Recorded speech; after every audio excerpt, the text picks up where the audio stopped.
ದೇವ್ರ ಬಗ್ಗೆ ನಂಬಿಕೆ ಹಾಕೋದಕ್ಕೊಂದು ಕತೆ ಬರೆದಿದ್ದೆ ನಾನು, ಭಾಳ ಪ್ರಸಿದ್ಧ ಆಯ್ತದು. ಆದ ಘಟನೆ ಗುಜರಾತದ್ದೇ ಅದು. ನಾನು ಜನವರಿ 1, 2009 ಇಸ್ವಿ ಬರೋಡಕ್ಕೆ ಹೋಗಿದ್ದೆ.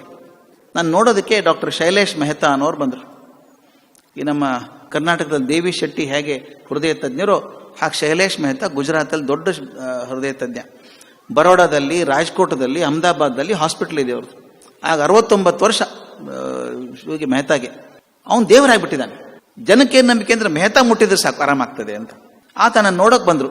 ಬಾಲ್ಕನಿಯಲ್ಲಿ ಕೂತು ಮಾತಾಡ್ತಾ ಹೇಳಿದರು, ನನ್ನ ಮನಸ್ಸೊಂದು ಸ್ವಲ್ಪ ಕಳವಳಾಗ್ಬಿಟ್ಟಿದೆ ಇತ್ತೀಚೆಗೆ ಎಂದು. ಯಾಕೆ ಅಂತ ಕೇಳಿದೆ. ಡಿಸೆಂಬರ್ 3ನೇ ತಾರೀಕಿಗೆ ನನ್ನ ಆಸ್ಪತ್ರೆಗೆ ಒಂದು ಗಂಡ ಹೆಂಡತಿ ಬಂದರು. ಒಂದು ಪುಟ್ಟ ಹುಡುಗಿನ ಕರ್ಕೊಂಡ್ಬಂದಿದ್ದಾರೆ, 5.5 ವರ್ಷ ಹುಡುಗಿ. ಆ ಹುಡುಗಿಗೆ ಹೃದಯದ ರೋಗ ಇದೆ. ಇವನ್ನೆಲ್ಲ ಪರೀಕ್ಷೆ ಮಾಡಿದ್ದಾರೆ junior doctors. Report expert doctor ನೋಡಿದ ತಕ್ಷಣ ಗೊತ್ತಾಯ್ತು ಅವನಿಗೆ ಕೇಸ್ ಇಸ್ ಹೋಪ್ಲೆಸ್, ಸರಿ ಇಲ್ಲ. ಯಾಕೆ ಥರ ಮಾಡಿದ್ರಿ ಅಂತ ಕೇಳಿದರು. ಅಪ್ಪ ಅಮ್ಮ ಅಳೋಕೆ ಶುರು ಮಾಡಿದರು. ನಾವು ಹಳ್ಳಿಯಲ್ಲಿ ಇರೋದು ಸ್ವಾಮಿ, ಡಾಕ್ಟರ್ ಕಮ್ಮಿ ಆಗ್ತದೆ ಅಂತ ಔಷಧಿ ಕೊಟ್ಟರು, ಕಮ್ಮಿ ಆಗಲಿಲ್ಲ. ಈಗ ಹೇಳ್ತಾರೆ ಮಗು ಬದುಕಲ್ಲ, ಕರ್ಕೊಂಡು ಹೋಗ್ಬಿಡಿ ಮೆಹ್ತಾ ಕಡೆ ಅಂದರು. ಅದಕ್ಕೆ ಬಂದಿದ್ದೀವಿ. ಮೆಹ್ತಾ ಹೇಳ್ದೆ, ಪ್ರಾಮಾಣಿಕವಾಗಿ ಹೇಳ್ತೀನಿ ನಾನು, ಮಗು ಬದುಕೋ ಚಾನ್ಸ್ ಕಮ್ಮಿ. 2 ಹಾದಿ ಇರೋದು. ಒಂದು ತಕ್ಷಣ ಆಪರೇಷನ್ ಮಾಡಬೇಕು. ಆಪರೇಷನ್ ಮಾಡಿದರೂ ಮಗು ಬದುಕೊಳ್ಳಿಯೋ ಚಾನ್ಸ್ ಓನ್ಲಿ 30% ಮಾತ್ರ. 70% ಮಗು ಆಪರೇಷನ್ ಟೇಬಲ್ ಮೇಲೆ ಹೋಗ್ಬಿಡ್ಬೋದು. ಆಪರೇಷನ್ ಮಾಡದಿದ್ರೆ ಏನಾಗುತ್ತೆ, 6 ತಿಂಗಳು ಬದುಕಲ್ಲ. ಆರ್ಟ್ರೀಸ್ ಎಲ್ಲ ಬ್ಲಾಕ್ ಆಗಿದೆ. ಏನು ಮಾಡ್ಬೇಕು? ಏನು ಮಾಡ್ತೀರಿ? ಏನು ಮಾಡ್ತಾರೆ ಪಾಪ ಅಪ್ಪ ಅಮ್ಮ ಹತ್ರ. ನನ್ನ ನಂಬಿಕೆ ಇದೆ ದೇವರಲ್ಲಿ, ಆಪರೇಷನ್ ಮಾಡಿ ಡಾಕ್ಟ್ರೆ, ಅದು 30% ಅವಕಾಶ ಇದೆ ಅಂದ್ರಲ್ಲ, ಮಾಡಿಬಿಡಿ. ಅಡ್ಮಿಟ್ ಮಾಡಿದ್ರು, ಬ್ಲಡ್ ಟೆಸ್ಟ್ ಎಲ್ಲ ಮಾಡ್ಬೇಕಲ್ಲ. 2 ದಿವಸ ಅಮ್ಮ ಮಗು ಜೊತೆಗೆ ಇದ್ದಾಳೆ. ದಿನ ಸಾಯಂಕಾಲ ಆ ಮಗುಗೆ ತಾನೇನೋ ಸ್ತೋತ್ರ ಅಂದೋ ಯಾವುದೋ ದೇವ್ರು ನಂಬ್ತಾರಲ್ಲ, ದೇವ್ರು ನಂಬ್ಕೊಂಡು ಆಕೆ ಹೇಳಿ ಹಣೆಗೊಂಚೂರು ಕುಂಕುಮ ಹಚ್ಚಿ, ಅಮ್ಮ ನಿನ್ನ ಹೃದಯದಲ್ಲಿ ಭಗವಂತ ಇದ್ದಾನೆ, ಕಾಪಾಡ್ತಾನೆ ಅಂತ ಹೇಳ್ತಿದ್ವಿ. 3ನೇ ದಿವಸ ಆಪರೇಷನ್ ಬಂತು. ನಿಮ್ಮ ಕಣ್ಮುಂದೆ ಚಿತ್ರ ಬರ್ತದೆ. ಆಪರೇಷನ್ ಟೇಬಲ್ ಮೇಲೆ ಪಾಪ ಮಲ್ಕೊಂಡಿದೆ 5.5 ವರ್ಷದ ಮಗು. ಸುತ್ತಲೂ ಡಾಕ್ಟರ್ಸ್ ನರ್ಸ್ ನಿಂತಿದ್ದಾರೆ. ಕಡೆಗೆ ಮೆಹ್ತಾ ಹೋದ. ಕ್ಯಾಪು ಮಾಸ್ಕು ಗ್ಲೌಸ್ ಹಾಕ್ಕೊಂಡು ಒಳಗಡೆ ಹೋದ. ಆ ಮಗು ನೋಡಿದ ತಕ್ಷಣ ಕರಳು ಚುರುಕಂತ. ಪಾಪ ಬದುಕಿದೆ ಈಗ. ಆದರೆ ಆಪರೇಷನ್ ಸಕ್ಸಸ್ ಆಗೋ ಚಾನ್ಸ್ ಎಷ್ಟಿದೆ? 30% ಮಾತ್ರ. ಸತ್ತೇ ಹೋಗ್ಬಿಡುತ್ತೆ ಮಗು ಸರಿ ಆಗದೆ ಹೋದ್ರೆ. ಅದಕ್ಕೆ ಉತ್ಸಾಹ ತುಂಬೋಣ ಅಂತ ತಲೆ ತಟ್ಟಿ, ಚಿಂತೆ ಮಾಡ್ಬೇಡಮ್ಮ ನೀ ಆರಾಮಾಗ್ತೀಯಾ. ಆ ಹುಡುಗಿ ತಲೆ ಎತ್ತು ನೋಡ್ತು. ಡಾಕ್ಟ್ರೇ ನನ್ನ ಚಿಂತೆ ಇಲ್ಲ, ಒಂದು ಪ್ರಶ್ನೆ ಇದೆ ಅಂದಕ್ಕೆ. ಪ್ರಶ್ನೆನಾ? ಏನು ಪ್ರಶ್ನೆ ನಿಂದು? ಆಕೆ ಹೇಳಿದ್ಲು, ನಮ್ಮ ಡಾಕ್ಟ್ರು ಎಲ್ಲರೂ ಇದಾರಲ್ಲ ಆಸ್ಪತ್ರೆಯಲ್ಲಿ, ಎಲ್ಲರೂ ಹೇಳ್ತಾರೆ ನನಗೆ ಓಪನ್ ಹಾರ್ಟ್ ಸರ್ಜರಿ ಆಗಬೇಕು ಅಂತಾರೆ. ಅದನ್ನು ಹೃದಯ ಪೂರ್ತಿ ಹೊರಗೆ ತೆಗೆದು ಬಿಡ್ತೀರಾ ಅಂತ ಕೇಳಿದ್ರು. ಇಲ್ಲಮ್ಮ ನೀನು ಗೊತ್ತೇ ಆಗಲ್ಲ, ಚಿಂತೆ ಮಾಡಬೇಡ, ನೀನು ನೋವೇ ಗೊತ್ತಾಗಲ್ಲ ಅಂತ ಡಾಕ್ಟರ್ ಹೇಳಿದ. ನೋವಿನ ಪ್ರಶ್ನೆ ಅಲ್ಲ ಡಾಕ್ಟರ್, ನನ್ನ ಪ್ರಶ್ನೆ ಬೇರೆ ಇದೆ. ಏನು ಪ್ರಶ್ನೆ? ದಿನ ನಮ್ಮಮ್ಮ ಸಾಯಂಕಾಲ ಪೂಜೆ ಮಾಡಿ ಹಣೆಗೆ ಕುಂಕುಮ ಹಚ್ಚುವಾಗ ಹೇಳ್ತಾಳೆ, ನಿನ್ನ ಹೃದಯದಲ್ಲಿ ಭಗವಂತ ಇದ್ದಾನೆ, ಕಾಪಾಡ್ತಾನೆ ಅಂತಾಳೆ. ಅದಕ್ಕೆ ನೀವು ನನ್ನ ಹೃದಯ ಕೊರೆದಾಗ ಒಳಗಡೆ ಭಗವಂತ ಇದ್ದಾನೆ ನೋಡಿಬಿಡ್ತೀರಾ ಡಾಕ್ಟ್ರೇ. ನೋಡಿ ನನಗೆ ಆರಾಮಾದ್ಮೇಲೆ ಹೆಂಗಿದ್ದಾನೆ ಅಂತ ಹೇಳ್ತೀರಾ ದೇವರು ಅಂತ. ಇವನಿಗೆ ಏನು ಹೇಳ್ಬೇಕು ತೋಚಲಿಲ್ಲ. ಆಯ್ತಮ್ಮ ಅಂದ. ಆಪರೇಷನ್ ಶುರು ಮಾಡಿದ. ಇವ್ ನಂಬಲಿಕ್ಕಿಲ್ಲ. ಆತ ನನ್ನ ಮುಂದೆ ಕತೆ ಹೇಳಬೇಕಾದ್ರೆ ಅದನ್ನ ಮಗು ಥರ ಅಳ್ತಾ ಇದ್ದ. ಅವನು ಇಮೋಷನಲ್ ಮನುಷ್ಯ ಅಲ್ಲ. ಅವನು ಹೇಳ್ತಿದ್ದ, ನಾನು ಆಪರೇಷನ್ ಶುರು ಮಾಡಿದ್ದೀನಿ, 40 ನಿಮಿಷ ಆದರೂ ಹೃದಯದಲ್ಲಿ ರಕ್ತ ಬರ್ತಾ ಇಲ್ಲ, ಹೃದಯ ಆಕುಂಚನ ಆಗ್ತಾ ಇದೆ, ಶ್ರಿಂಕ್ ಆಗ್ತಾ ಇದೆ, ಹಾರ್ಟ್ ಲಂಗ್ ಮಷಿನ್ ಆನ್ ಇದೆ, ಏನಾದರೂ ಬರ್ತಾ ಇಲ್ಲ. ಗುದ್ದಾಡಿದ್ರೆ ಬರಲಿಲ್ಲ. ಕೊನೆಗೆ ಪಲ್ಸ್ ರೇಟ್ ಕಮ್ಮಿ ಆಗ್ತಾ ಆಗ್ತಾ ಆಗ್ತಾ 0ಗೆ ಬಂದ್ಬಿಡ್ತು. ಆಯ್ತು ಮಗು ಹೋಯ್ತು, ಇನ್ನೇನು ಬದುಕಲಿಲ್ಲ. Sorry we could not save the child ಅಂದ್ಬಿಟ್ಟು ಆಯಿತು ಹೊಲಿಗೆ ಹಾಕಿ ದೇಹ ಕೊಟ್ಬಿಟ್ಟು ತಂದೆ ತಾಯಿಗೆ, sorry we could not save ಅಂದ. ಅದು ಅಂದಮೇಲೆ ತನ್ನ ಕೈ ನೋಡ್ಕೊಂಡ, ಕೈಯೆಲ್ಲ ರಕ್ತ ಆಗಿದೆ. ಅವ್ನಿಗೆ ಏನು ಅನ್ನಿಸ್ತೋ ಗೊತ್ತಿಲ್ಲ. ತಕ್ಷಣ ಮಗು ಧ್ವನಿ ಕೇಳಿಸ್ತಂತ ಅವನಿಗೆ ಕಿವಿಯಲ್ಲಿ.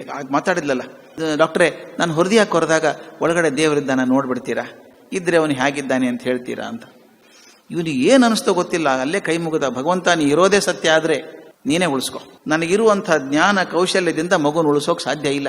ನೀನಿದ್ದೀಯಾ ಅಂತ ಅಮ್ಮ ನಂಬ್ಕೊಂಡಿದ್ದಾಳೆ, ಪರಿವಾರದವ್ರು ನಂಬ್ಕೊಂಡಿದ್ದಾರೆ, ಮಗು ನಂಬ್ಕೊಂಡಿದೆ. ನೀ ಇರೋದೇ ಆದ್ರೆ ಮಹಾರಾಯ ನೀನೇ ಪಾರ್ ಮಾಡು ಅಂತ ಕಣ್ಣಲ್ಲಿ ನೀರು ತುಂಬ್ಕೊಂಡ್ಬಿಡ್ತು ಅವನಿಗೆ. ಪಕ್ಕದಲ್ಲಿದ್ದ ನರ್ಸ್ ಹೇಳಿದ, ಕನ್ನಡಕ ತೆಗಿ, ನನಗೇನು ಕಾಣಿಸ್ತಾ ಇಲ್ಲ ಅಂತ. ಕನ್ನಡಕ ತೆಗೆದ್ಲು, ಅಲ್ಲೇ ಗೌನಿಂದ ಒರೆಸ್ಕೊಂಡ. ಅಷ್ಟಲ್ಲೇ ಪಕ್ಕದಲ್ಲಿದ್ದಂಥ ಡಾಕ್ಟರ್ ಮೊಳಕೈಯಿಂದ ತಿಂದ್ರಂತೆ ಇವನಿಗೆ. ಡಾಕ್ಟ್ರೇ ರಕ್ತ ಬರ್ತಾ ಇದೆ ಹೃದಯದಲ್ಲಿ. ಆತ ಹೇಳ್ತಾನೆ, ನನಗೆ ಪವಾಡದಲ್ಲಿ ನಂಬಿಕೆ ಇಲ್ಲ, ಯಾವುದೋ ದೈಹಿಕ ಕ್ರಿಯೆ ಆಗಿರ್ಬೇಕು, ನೋಡೋಣ ಪ್ರಯತ್ನ ಮಾಡೋಣ, ಇನ್ನೊಮ್ಮೆ ಹಾರ್ಟ್ ಲಂಗ್ ಮಷಿನ್ ಹಾಕಿ ಇನ್ನೊಂದು ಸ್ವಲ್ಪ ಪ್ರಯತ್ನ ಮಾಡೋಣ ಅಂತೇಳಿ 5 ಜನ ಡಾಕ್ಟರ್ ಮುಂದೆ 4.5 ತಾಸು ಆಪರೇಷನ್ ಮಾಡಿದ್ರು. ಡಾಕ್ಟರ್ ಎಷ್ಟು ಸಂತೋಷದಿಂದ ಹೇಳಿದ ಅಂದ್ರೆ, operation is completely successful, nothing will happen to the child. ಮಗು ಚೆನ್ನಾಗಿ ಬದುಕು. ಇಷ್ಟು ಹೇಳ್ಬಿಟ್ಟು ಹೇಳ್ದ, ನಾನು ಆಕೆ ನೋಡೋಕೆ ಹೋಗಿಲ್ಲ, ಇನ್ನೂ ವಾರ್ಡಲ್ಲಿದ್ದಾಳೆ. ಯಾಕೆ ಹೋಗಿಲ್ಲ ಅಂತ ಕೇಳಿದೆ. ಆತ ಹೇಳ್ದ, ಹೋದ್ರೆ ನನ್ನ ಫಜೀತಿ ಇದೆ. ಆ ಹುಡುಗಿ ಕೇಳ್ತಾಳೆ, ದೇವರಿದ್ದ ನಾನು ನೋಡಿದ್ರಾ ಅಂತ. ಏನು ಹೇಳಿ ನಾನು? ಇಲ್ಲ ಅಂದ್ರೆ ಆಕೆ ನಂಬಿಕೆ ಹಾಳು ಮಾಡ್ದಂಗಾಯ್ತು. ಇದ್ದಾನೆ ಅಂದ್ರೆ ಹೆಂಗ್ ವರ್ಣನೆ ಮಾಡಬೇಕು ಗೊತ್ತಿಲ್ಲ ನನಗೆ. ನಾನು ಹೇಳಿದೆ, ದಯವಿಟ್ಟು ಆ ಮಗುಗೆ ಹೇಳಿ, ಅಮ್ಮ ದೇವ್ರನ್ನ ನೋಡೋ ಹುಚ್ಚು ಬೇಡ, ದೇವ್ರನ್ನ ಅನುಭವಿಸ್ಬೇಕಾಗ್ತದೆ. ನಾವೆಲ್ಲ ಹಾಗೆ ತಾನೆ, ಓ ಮೈ ಗಾಡ್ ಅಂತೀವಿ ನಾವು. ದೇವ್ರನ್ನ ಅನುಭವಿಸಲ್ವಾ? ಎಷ್ಟೋ ಸಲ ಅನುಭವ ಆಗಿದೆ ನಮಗೆ.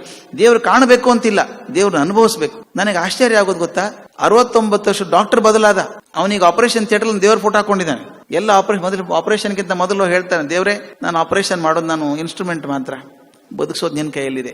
ಅದಕ್ಕೆ ನಮ್ಮಲ್ಲಿ ಒಂದು ಮಾತಿದೆ ಗೊತ್ತಾ, ಔಷಧಂ ಜಾಹ್ನವಿ ತೋಯಂ ವೈದ್ಯೋ ನಾರಾಯಣೋ ಹರಿಹಿ ಅಂತ.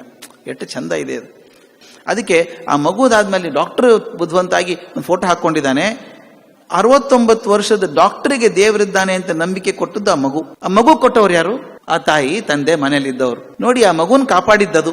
ಅದಕ್ಕೆ ನಾ ಹೇಳೋದು, ದಯವಿಟ್ಟು ನಮ್ಮ ಮಕ್ಕಳಿಗೆ ಹೇಳಬೇಕಾದ್ರೆ, ಶ್ರದ್ಧೆನೇ ನಮ್ಮ ಸಂಸ್ಕೃತಿಗೆ ಮೂಲ. ಅದು ಅದರಿಂದ ನಮ್ಮ ಮನೆ ಮಾಡುವಂಥ ಯಾವುದೇ ಕೆಲಸ ಇರಲಿ, ಪೂಜೆ ಪುನಸ್ಕಾರ ಯಾವುದೇ ಮಾಡಿದ್ರು ಕೂಡ ಅದನ್ನು ಶ್ರದ್ಧೆಯಿಂದ ಮಾಡೋದಕ್ಕೆ ನಮ್ಮ ಮಕ್ಕಳಿಗೆ ಕಲಿಸಿದಾಗ ಚೆನ್ನಾಗಾಗ್ತದೆ.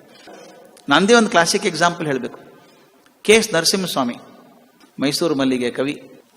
ಅವ್ರು ನೋಡಿದ್ರೆ ಕವಿ ಅಂತ ಅನಿಸ್ತಾ ಇರಲಿಲ್ಲ.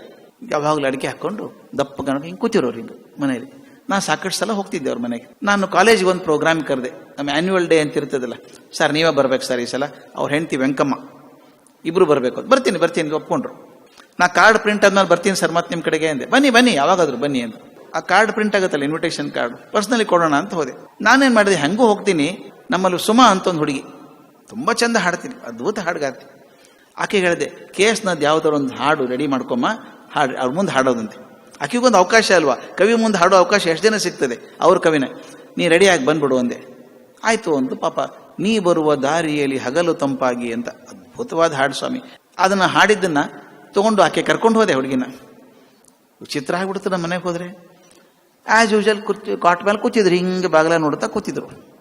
ನಾ ಒಳಗೆ ಹೋಗ್ತಾ ನಮಸ್ಕಾರ ಸರ್ ಅಂದೆ. ಏನಾಯ್ತೋ ಏನೋ ಅವರಿಗೆ, KS ನರಸಿಂಹಸ್ವಾಮಿ ಅವರಿಗೆ ಹಿಂಗೆ ಕೂತಿದ್ರು ನನ್ನ ಕಡೆ ಮುಖ ಮಾಡಿ, ಗರಕ್ಕಂತ ತಿರ್ಕೊಂಡ್ಬಿಟ್ರು. 180 ಡಿಗ್ರಿ ಆ ಕಡೆ ಮುಖ ಮಾಡಿ ಕೂತ್ಕೊಂಡ್ಬಿಟ್ರು. ನಾನು ನೋಡ್ಲಿಲ್ಲ ಅನ್ಕೊಂಡು ನಮಸ್ಕಾರ ಸಾರ್ ಅಂದೆ. ನನ್ನ ಹತ್ರ ಮಾತಾಡ್ತಾ ಇಲ್ಲ. ವೆಂಕಮ್ಮ ಬಂದ್ರು, ಹೇಳೋ ನಮಸ್ಕಾರ ಚಮತ್ಕಾರ ಏನೂ ಬೇಕಾಗಿಲ್ಲ ಅಂತ ಹೇಳು ಅಂದ್ರು. ಯಾಕ್ರಿ ಏನಾಯ್ತು ನಿಮ್ಗೆ ಅಂತ ವೆಂಕಮ್ಮ ಕೇಳಿದ್ರು. ಏನಿಲ್ಲ, ಬರೋಲ್ಲ ಅಂತ ಹೇಳ್ಬಿಡು.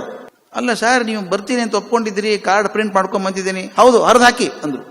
ಕಾರ್ಡ್ ಪ್ರಿಂಟ್ ಮಾಡಿದ್ದೀನಿ, ಎಲ್ಲರಿಗೂ ಹೇಳಿದ್ದೀನಿ KS ನರಸಿಂಹಸ್ವಾಮಿ ಬರ್ತಾರೆ ಅಂತ, ಹರಿದು ಹಾಕು ಅಂದ್ರು. ಅಲ್ಲ ಸರ್, ಏನ್ ತಪ್ಪಾಯ್ತು? ಏನ್ ತಪ್ಪಿಲ್ಲ, ಏನಿಲ್ಲ, ಬರೋಲ್ಲ ಅಂದ್ರೆ ಬರೋಲ್ಲ ಅಷ್ಟೇ, ಬಿಡಿ ಮತ್ತೇನ್ ಮಾಡೋದು. ಆ ಹುಡುಗಿ ಬಂದಿದ್ದಾಳೆ ನಮ್ಮ ಸ್ಟೂಡೆಂಟ್ ಒಬ್ಳು, ನಿಮ್ಮ ಹಾಡು ಹೇಳ್ತಾ ಅಂತ. ಏನ್ ಬೇಕಾಗಿಲ್ಲ ಅಂದ್ರು. ನನಗೂ ರೇಗ್ ಹೋಗ್ಬಿಡ್ತು. ನಿಮಗೆ ಬೇಡ ಸ್ವಾಮಿ, ನನಗೆ ಬೇಕಲ್ಲ, ಕರ್ಕೊಂಡ್ ಬಂದಿದ್ದೀನಿ ಹುಡುಗಿ, ಹಂಗೆ ಕರ್ಕೊಂಡು ಹೋಗಕ್ಕಾಗತ್ತಾ? ನೀವು ಕೂತ್ಕೊ ಕೇಳಿ ಬೇಕಾರೆ ಬಿಡಿ, ನೀ ಹಾಡಮ್ಮ ಹುಡುಗಿ ಅಂದೆ. ಆ ಹುಡುಗಿ ಗಾಬರಿ. ಕವಿ ಹಾಡಬೇಡ ಅಂತಾರೆ, ಪ್ರಿನ್ಸಿಪಾಲ್ ಹಾಡು ಅಂತಾರೆ, ಏನ್ ಮಾಡ್ಬೇಕಾದ್ರೆ ಹುಡುಗಿ. ವೆಂಕಮ್ಮ ನೀ ಹಾಡಮ್ಮ ಅಂದ್ರು. ತಂಬ ಶ್ರುತಿ ಇಟ್ಕೊಂಡು ಹಾಡಿದ ಹುಡುಗಿ ತುಂಬಾ ಚಂದ ಹಾಡಿದ್ಲು. ಇರೋದೇ 3-4 ನಿಮಿಷದ ಹಾಡೋದು. ತಮಾಷೆ ಹೇಳ್ತೀನಿ ಹೆಂಗಿತ್ತು ಅಂತ. ಆ ಕಡೆ ನಮ್ಮ ಕಡೆ ಬೆನ್ ಮಾಡಿ ಕೂತಿದ್ರಲ್ಲ, ಹೆಂಗೆ ಗೋಡೆ ಕಡೆ ಮುಖ ಮಾಡ್ಕೊಂಡು ನರಸಿಂಹಸ್ವಾಮಿ. ಈ 4 ನಿಮಿಷದ ಹಾಡು ಮುಗಿಯೋದ್ರೊಳಗೆ ಆ ಉಡುಪಿ ಕೃಷ್ಣ ತಿರುಗಿದ ಅಂತ ಹೇಳ್ತಾರಲ್ಲ, ಆ ಪೂರ್ತಿ ಹಿಂಗೆ ತಿರ್ಕೊಂಡು ಆ ಹುಡುಗಿನೇ ನೋಡ್ತಾ ಇದ್ರು, ಕಣ್ಣಲ್ಲಿ ಗಳಗಳ ನೀರು. ಹಾಡು ಮುಗಿದ್ಮೇಲೆ, ಮೇಷ್ಟ್ರೆ ನಿಮ್ಮ ಕಾಲೇಜಿಗೆ ಬಂದಾಗ ಇನ್ನೊಮ್ಮೆ ಹಾಡಿಸ್ಬೇಕು ಇದನ್ನ ಅಂದ್ರು. ಅಂದ್ರೆ ಕಾಲೇಜಿಗೆ ಬರೋದು ಖಾತ್ರಿ ಆಯ್ತು, ಹಾಡಿಸೋದು ಖಾತ್ರಿ ಆಯ್ತು. ನಾ ಇದನ್ನು ಬರೆದಿದ್ದೀನಿ ಯಾಕಂದ್ರೆ ನನ್ನ ಮನಸ್ಸು, ನನ್ನ ಮಾತಿಗೆ ಒಪ್ಪಲಾರದಂಥ ಹೃದಯ 3 ನಿಮಿಷ ಸಂಗೀತಕ್ಕೆ ಒಳಬಿಟ್ಟಿತ್ತು.